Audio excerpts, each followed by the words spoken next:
भट्टी साहब कुछ खबरें हैं और कुछ देखिए हमें ये जो हमारे लोगों ने ये जो मुआहदे किए हैं, ये जो 23 मुआहदे किए हैं, इन्होंने अमेरिका में किसी जोगा नहीं छोड़ा, ये पंजाबी में कहते हैं। अब IMF कल मिल रहा था सफ़ीरों से। अब हमने अपने मसाइल की वजह से एक इन्वेस्टमेंट काउंसिल बनाई है, जिसकी वजह से हमने देखा कि उसके बाद डॉलर 334 से वापस आ गया और अभी भी 300 से नीचे खेल रहा है। हर चंद के थोड़ा वापस आया, लेकिन अभी भी 300 रुपये से नीचे खेल रहे। वरना अगर इन अरस्तुओं पर रहता, ये जो साइंसदान यहाँ पे आए थे, हफीज शेख डार साहब और शौकत तरीन साहब और मोइन कुरैशी साहब, ये इनके हत्थे चढ़ गए हम।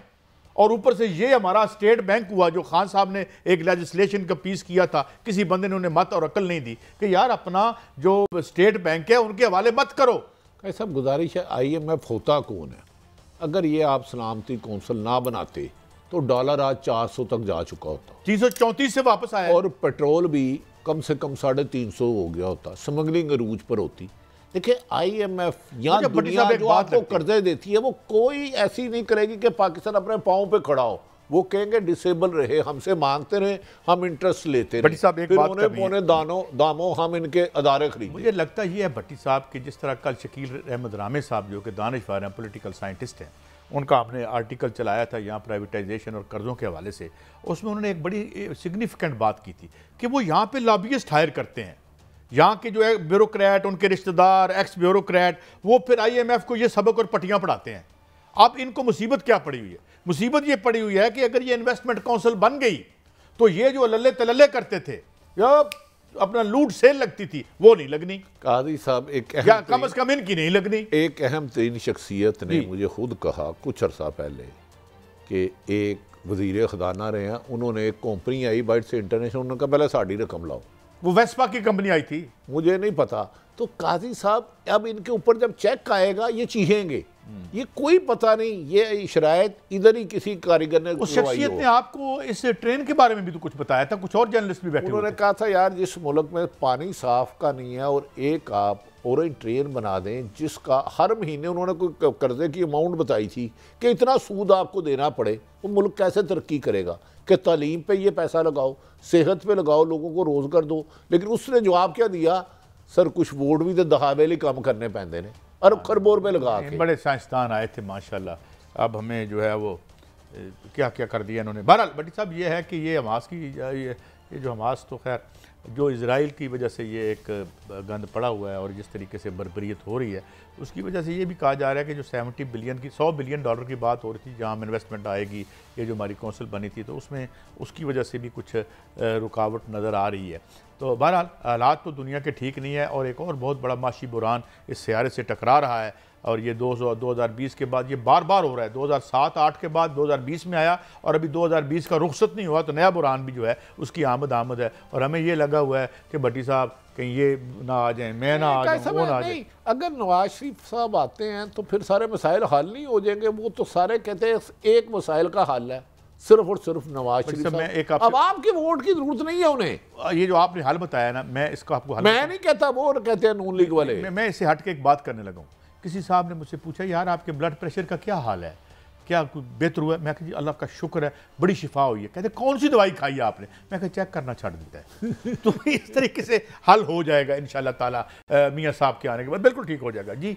FIA ने शुगर माफिया के खिलाफ इंक्वायरी बंद कर दी जब काजी साहब अरबों रुपए चोरी करना जायज़ और गरीब के लिए रोटी के पैसे लेना, 5 रुपये रोटी 1 रुपये बैंक ब्लैक करना गिरफ्तारी हो, ऑन 20 लाख जायज़ हो और किसान की मजदूर की उजरत ना मिले तो उस मुल्क में अमन और इंसाफ आप इन क्यों शरीफ लोगों के पीछे पड़े हुए हैं? उससे पहले वो आए थे, क्या कहते हैं, खुदा बख्श, क्या नाम था उनका, अबू बकर खुदा बख्श साहब, वो भी एक रिपोर्ट लेके आए थे। बिला वजह हमें शुरफा को तंग करते हैं। 20-23 बिलियन डॉलर में हमें पड़ते हैं। बकौल हफीज पाशा साहब की जो रिपोर्ट थी उसकी UNDP की, ये नैब ने FIA की भी बंद कर दी और भी कई को बंद कर दी, लेकिन तहरीक इंसाफ के चेयरमैन पर बड़ी मेहरबान है। कभी FIA हो जाती है, नैब क्या इनसे कोई खास रोमांस चल रहा है आपस में? देखिए बात यह है कि मुझे एक दफ़ा एक बहुत बड़े साहब मुझे कहने लगे, बड़े हमारे दोस्त उस्ताद भी हैं, तो तंज़न उन्होंने कहा था देखिए करप्शन इस निज़ाम में ऐसे ही होती है जैसे आप गाड़ी के इंजन में मोबिल ऑयल डालते हैं ना डालें तो वो रुक जाता है। तो ये सेइंग्स हैं। और कैसा ब्यूरोक्रेसी को कुछ अल्लाह का खौफ नहीं करना चाहिए कि हुक्मरानों के कहने पे अगर ये गलत थी तो नजायज आप क्यों मेरे पीछे पड़े? अगर ये सही ब्यूरोक्रेसी जो है, या आपकी बात सुने, आप भी हमें भूखा मारना है आपने भट्टी साहब, पता नहीं किसका प्लाजा है वहां पे। उन्होंने ओथ लिया होता है मुल्क से वफादारी का, आवाम की जानो माल के फवायद नहीं, का। अभी तो 2-4 चीजें और बिक गई तो हम 4-5 प्लाजे और बना लेंगे। लेकिन भट्टी साहब, इसमें मैं थोड़ी सी बात करना चाहता हूँ। ये जुल्फ़िकार अली भुट्टो ने कौन से हायर किए थे लॉबियस्ट अमेरिका में?